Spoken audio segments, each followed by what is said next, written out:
The colonial-style house in a quiet Boston suburb was bathed in the soft light of a spring morning.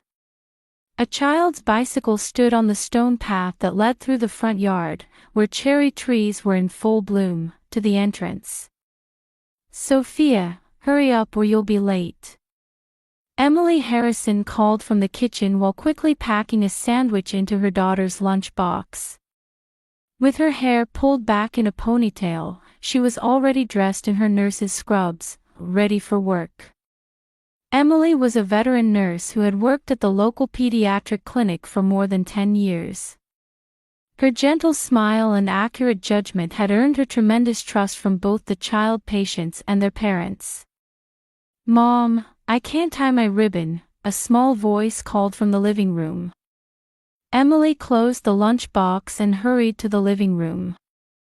6-year-old Sophia, wearing a pink dress, had a troubled look on her face as she held her hair ribbon. She was a lovely girl who had inherited Michael's brown eyes and Emily's golden hair. "Come here, princess." Emily knelt down and tied the ribbon while fixing her daughter's hair. "What are you doing at school today?" "Drawing and math." "And I'm having lunch with Jessica," Sophia answered happily. "When is Dad coming home?" Emily smiled. "He said he'll be late tonight. He's helping with the renovations at Grandma and Grandpa's house." Just then, the front door opened and Michael appeared. With his handsome features and sturdy build, he was trusted as the accounting manager at a local construction supply company. He had said he was staying at his parents' house last night, but it seemed he had returned home early this morning. "Good morning, princess." Michael lifted Sophia up and kissed her on the cheek. "Ready for school?" "Yes." Sophia wrapped her arms around her father's neck and hugged him tight. Michael turned to Emily and gave her a light kiss. "Good morning, my love." Emily noticed her husband's tired face. There were circles under his eyes, and his shirt, which was usually perfectly pressed, was wrinkled. "Are you okay? You look really tired." "Yes, Dad and I were ripping up the floors until late last night." "Old houses take more work than you'd imagine," Michael answered with a wry smile. "I'm planning to stop by their place again after work today." Emily felt warmth in her chest at her husband's dedication. Michael's parents, Robert and Martha Harrison, continued to live in the same town after retirement. Their old house needed many repairs, and recently Michael had been spending most of his weekends renovating his parents' home. "Your parents are so lucky to have such a hard-working son." Emily placed her hand on her husband's shoulder. "Is there anything I can help with? I could come along on a weekend when I'm not working." Michael's expression hardened for a moment, but he quickly softened into a smile. "No, it's fine. There's a lot of messy work, and I don't want to involve Sophia. Besides, my parents might be startled if a bunch of people suddenly showed up." "I understand," Emily nodded. "But let me know if you need anything." The three hurriedly finished breakfast and left the house to start their respective days. Michael took Sophia to school, and Emily headed to the clinic. Throughout the day, while busy with pediatric patients, Emily occasionally remembered her husband's tired appearance. While she felt proud of him working so hard for his parents, she was slightly concerned about the recent changes in Michael. On her way home, Emily had a sudden thought. It had been months since she'd seen Michael's parents. If she surprised them with a visit on the weekend, she could see how the renovations were coming along and maybe find a way to help. Plus, Sophia would be happy to see her grandparents. "Sophia, how about we visit Grandma and Grandpa this weekend? We can surprise Dad," Emily suggested to her daughter during dinner. "Yay! Dad will be so surprised." Sophia jumped with joy. Emily nodded with a smile. She was moved by how hard Michael was working for his parents and wanted to help if she could. She also wanted to express her gratitude to her in-laws. That night, Emily began planning their weekend trip. They would bring some baked goods with Sophia. As the weekend approached, Emily developed her surprise plan to visit Michael's parents in more detail. Friday night, when Michael came home, he was standing at the entrance looking more tired than usual. "Are you okay?" Emily peered at her husband's face. "You look really worn out." Michael smiled weakly. "Yes, the renovation is tougher than I thought.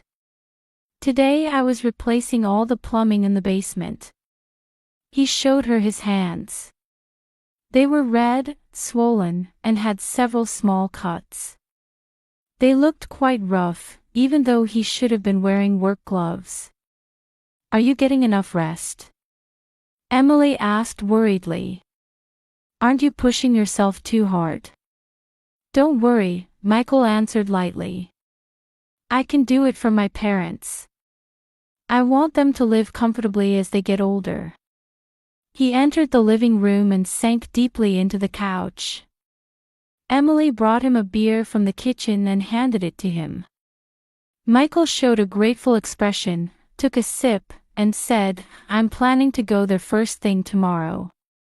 I probably won't be back until evening." Emily casually asked, "By the way, we haven't heard from Robert and Martha lately. Are they doing well?" Michael's expression stiffened for a moment. "Yes, they're both fine. It's just that the house is a mess with the renovation, so they're not really in the mood to talk to people. Especially Mom." "I understand. But could you tell them I'd love to see them on Mother's Day?" "Of course," Michael answered quickly. "I'll let them know." The next morning, Michael left the house early. He was wearing work clothes that Emily didn't recognize, rather than his usual casual clothes. That afternoon, while Emily was shopping at the supermarket, she ran into Betty Johnson, an old friend of Michael's parents. "Emily. It's been a while. How have you been?" Betty's friendly voice echoed down the aisle. "We're all doing well. How about you, Betty?" "I'm fine too. By the way, I haven't seen Robert and Martha lately. Are they okay?" Betty asked with a somewhat worried expression. Emily was surprised for a moment.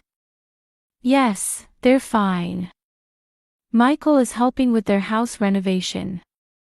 It seems a bit challenging." "Oh, that's good," Betty showed a look of relief. "I was worried because they didn't come to church last week.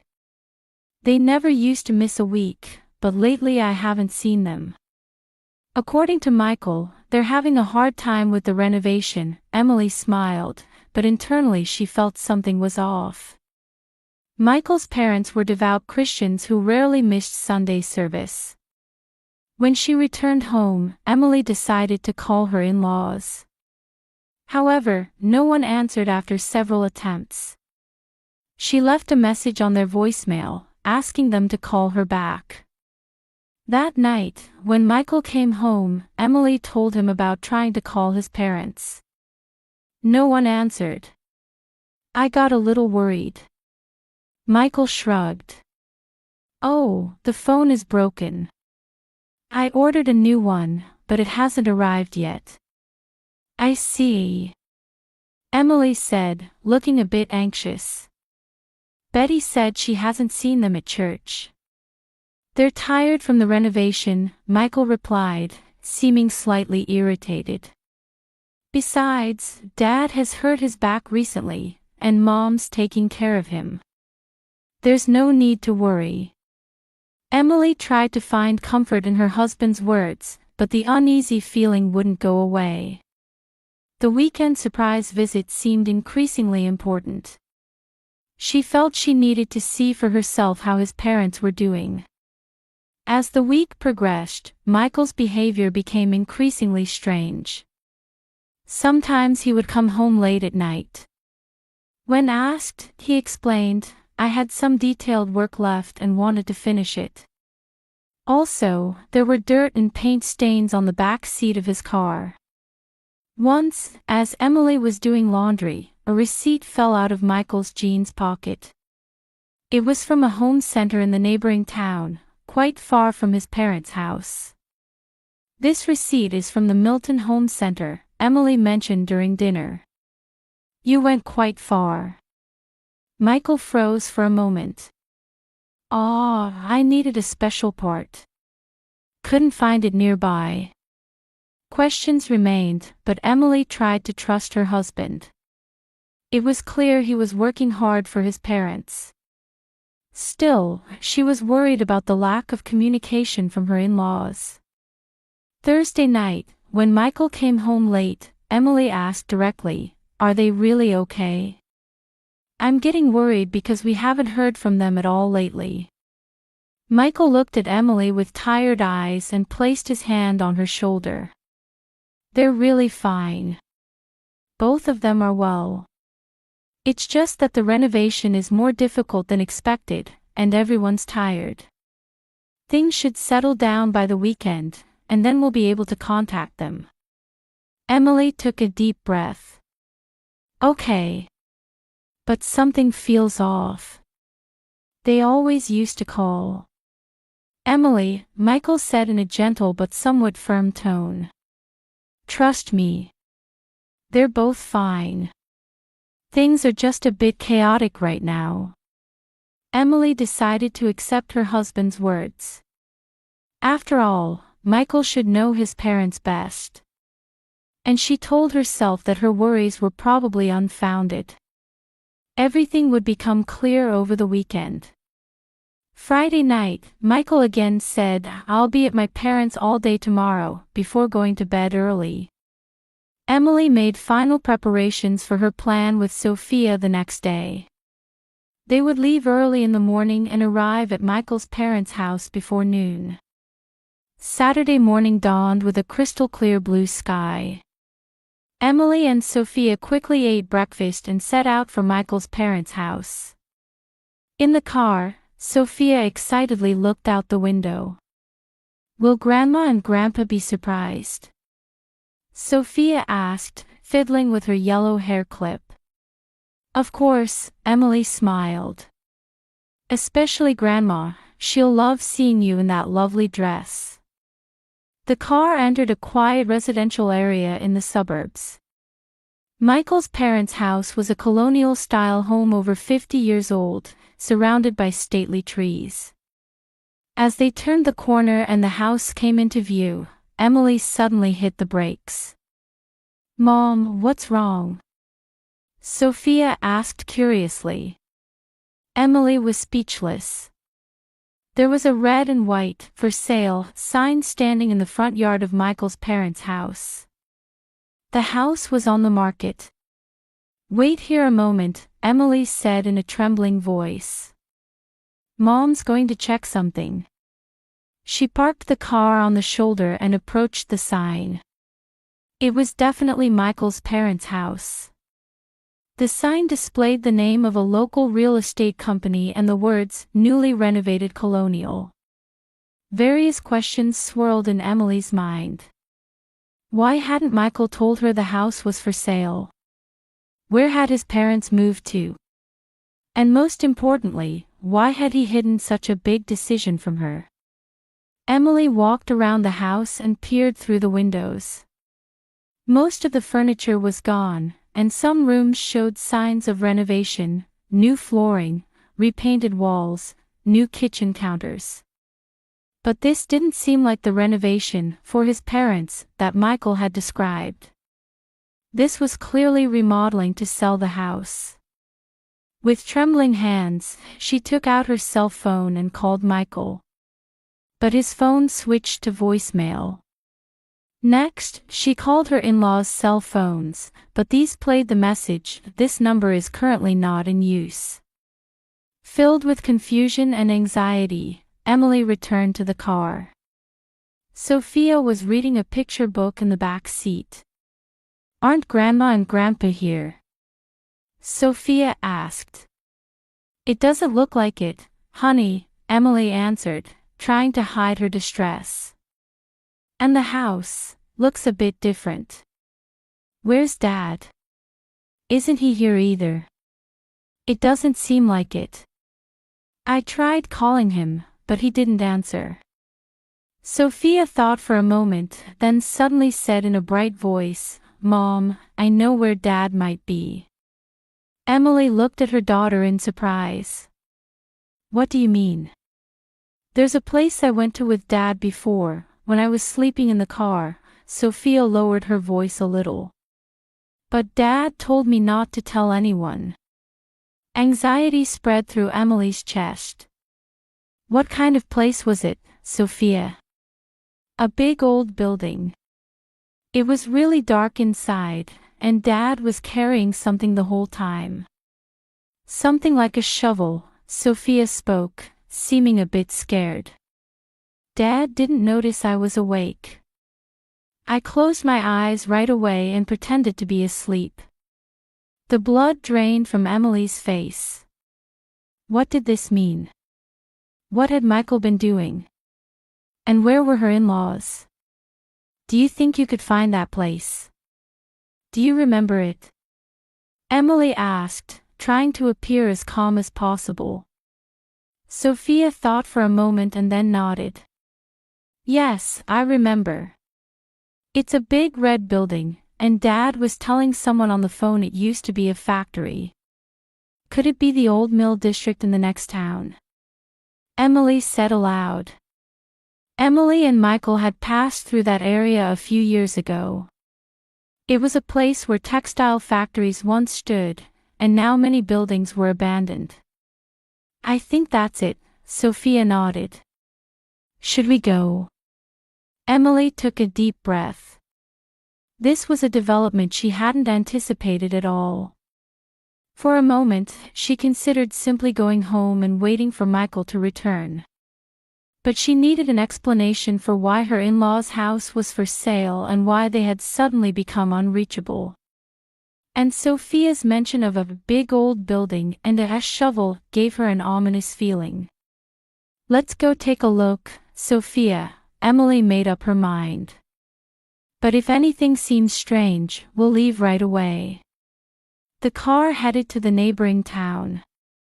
In Emily's mind, various scenarios appeared and disappeared. Even if Michael was involved in selling his in-laws' house, there had to be a rational explanation.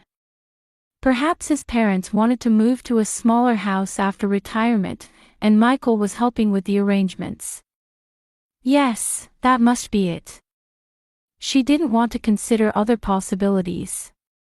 As they approached the old mill district, the landscape gradually changed from neat suburban residential areas to abandoned industrial zones. Among buildings with rusty steel frames and broken windows, a large red brick building came into view. "That's it, Mom," Sophia pointed out the window. "That red building." Emily parked the car on the shoulder and observed the building. The former textile factory was now in ruins. However, there was a small parking space on the side, where Michael's truck was parked. Emily's heart began to pound rapidly. Michael was definitely here. But why? Why was he in a place like this when he had said he was renovating his parents' house? "Sophia, stay in the car," Emily said with determination. "Mom's going to take a quick look. I'll lock the doors, so don't open them for anyone, okay? Not even for Dad?" Sophia asked anxiously. Emily hesitated for a moment. "If Dad comes, tell me. But don't open the door." Sophia quietly nodded. Emily got out of the car and headed toward the old factory building. As she approached the building, her anxiety increased. There was a small door on the side of the factory, slightly ajar. Emily quietly approached and peered inside. The building was dimly lit, with shadows of dust-covered and time-worn machinery cast on the walls. She could hear sounds coming from the back. Emily took a deep breath and entered as quietly as possible. At her feet, the old factory floor was exposed, with metal fragments and wood splinters scattered about. As she moved toward the sound, she saw light on the other side of a large space. As she cautiously approached, she realized the light source was a flashlight. And illuminated by that light was Michael, digging a hole in the ground. He was waist-deep in the hole, turning over soil with a shovel. Next to the hole lay two long objects wrapped in large plastic sheets. Emily felt her breath catch. Her whole body began to tremble with fear and confusion. The shape of the objects clearly resembled human bodies. She instinctively stepped back, accidentally stepping on a piece of metal. The sound of it clattering broke the silence. Michael quickly looked up. "Who's there?" His voice wasn't the gentle voice of the Michael she knew. It was sharp and cold. Emily held her breath and hid in the shadow of an old machine. Her heartbeat echoed in her ears, and cold sweat ran down her back. Michael stood with the shovel in hand, cautiously looking around. "Probably just a cat or something," Michael muttered to himself and returned to his work. Emily moved to a position where she could see better. What she saw from there confirmed her worst fears. Michael had begun lowering one of the plastic-wrapped objects into the hole. As the sheet opened slightly, she could see Robert's distinctive silver pocket watch. He always wore it. Her stomach nearly turned with fear and disgust. Emily put her hand over her mouth to stifle a scream. Only one conclusion formed in her mind: Michael had killed his parents and was trying to hide the evidence. As quietly as possible, Emily began retracing her steps. She had to be careful with her footing, but fear made her body difficult to control. She needed to get out of this place as quickly as possible, take Sophia, and flee. And she needed to report this to the police. Somehow making it out of the building, Emily hurried to the parked car. Sophia was waiting for her in the back seat. "Mom, did you find Dad?" Sophia asked innocently. Emily tried to appear calm. "Not yet, but we need to go home now. Mom's not feeling well." "What about Dad?" "Dad will join us later." Emily gripped the steering wheel with trembling hands and started the engine. "Make sure your seatbelt is fastened tight." The car left the old mill district and reached the main road. After putting enough distance between them, Emily pulled over to the shoulder and took out her cell phone with shaking hands. 911, emergency. "How can I help you?" The operator's calm voice responded. My husband." Emily began, fighting back tears. "I think he killed his parents. I saw him burying them at an old factory." "Ma'am, please try to stay calm. Can you tell me your current location?" Emily provided her location and explained in detail about Michael's behavior and the factory's location. The operator assured her that police would be dispatched immediately and instructed her to remain in a safe place. After ending the call, Emily looked at Sophia in the rearview mirror. Her daughter was looking out the window and didn't seem to understand the situation. Emily was relieved, but she was forced to make a decision about what to do next. "Sophia, Mom just talked to the police," Emily said gently. "We need to wait here until they arrive." "Did something happen to Dad?" Sophia's voice was tinged with anxiety. Emily took a deep breath. Dad seems to be having some problems. The police will help him. To avoid further questions, Emily began playing Sophia's favorite song. She herself couldn't calm her trembling hands. Questions kept appearing and disappearing in her mind. Why on earth had Michael done this? Where had her husband gone wrong? About 15 minutes later, the sound of police sirens could be heard. 2 patrol cars approached and parked next to her car. The officers got out and approached Emily. "Mrs. Harrison," one officer asked. "We received your report. Can you tell us more about what happened?" Emily explained everything again. As she spoke, the other officer was requesting backup on the radio. They advised Emily to move to a safe location with Sophia. "We'll investigate that factory. Could you and your daughter wait at the police station?" the officer said. "We'll take your formal statement there." Emily agreed and followed the patrol car to the police station. All the while, her heart was full of fear and sadness. How could her beloved husband have committed such a horrible crime without her knowing?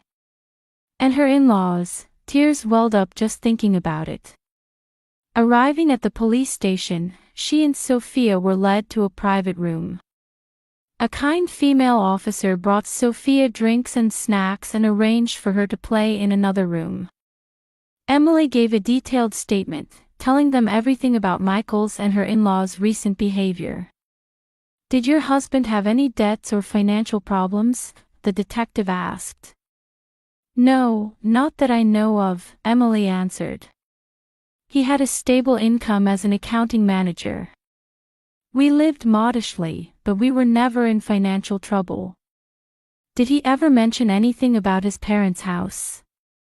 About property or inheritance?" Emily thought for a moment. "Not specifically. But once." She hesitated for a moment. "Once, Michael talked about his parents' insurance. He said we needed to prepare for the worst since they were getting older." The detectives exchanged glances. "I understand. Please let us know if you think of anything else that concerns you." At that moment, the door opened, and the officer from earlier entered. He approached the detective and whispered something. The detective's expression hardened. "Mrs. Harrison," the detective began, carefully choosing his words. "2 bodies have been discovered at the scene. At this point, we can't be certain, but they are likely to be your father-in-law and mother-in-law." Tears flowed from Emily's eyes. "And Michael? He's been arrested. He didn't resist and is now in custody," the detective continued. "We're currently taking his confession." That night, Emily and Sophia stayed at a safe accommodation arranged by the police. The next morning, a detective visited Emily and explained Michael's confession. "Mrs. Harrison, I'm sorry to say that your husband has admitted to the murder of his parents and insurance fraud," the detective spoke quietly. According to him, he was about to be caught for embezzling at his company and needed money to pay it back. He planned to use his parents' life insurance and the proceeds from selling the house to cover it up. Emily covered her face with both hands. Why didn't he talk to me? Unfortunately, the crime was premeditated. He poisoned his parents and concealed the evidence under the guise of renovating the house, the detective continued painfully. It seems he was buying time by using his parents' cell phones to send messages to people around them saying they were on a trip. Despite her grief, Emily tried to stay strong for Sophia's sake. A few days later, Michael's initial hearing was held, and Emily took the witness stand. In court, Michael sat without changing his expression. The loving husband she had known was no longer there. The trial continued for several months, and Michael was found guilty of first-degree murder, insurance fraud, and embezzlement. The judge sentenced him to life in prison. A year after the tragedy, Emily and Sophia had begun a new life in a different town. Their new house was small, but it was enough for them. Emily had started working at another pediatric clinic, and Sophia was attending a new school. One evening, as Sophia was doing her homework at the kitchen table, she suddenly asked Emily, "Mom, isn't Dad ever coming back?" Emily took a deep breath. "No, honey. Dad will be in prison for a long time. Grandma and Grandpa are in heaven, right?" "Yes, they are." Sophia quietly put down her pencil. "We're a real family, aren't we?" Emily looked at her daughter in surprise. "What do you mean?" "Mrs. Jones told me that family is about trust and love, not just blood," Sophia continued with a serious face. "We trust each other, right? So we're a real family." Tears welled up in Emily's eyes. She sat next to her daughter and hugged her small body. "That's right, Sophia. We're a strong family, just the two of us." Outside the window, the sunset was painting the town's rooftops red, as if promising that a new day would bring new hope. In a distant prison cell, Michael Harrison sat facing the wall. In his hands, he held the last photo of his family. As he stared at the picture, he contemplated the magnitude of what he had lost. The weight of the real treasure he had lost for material desires.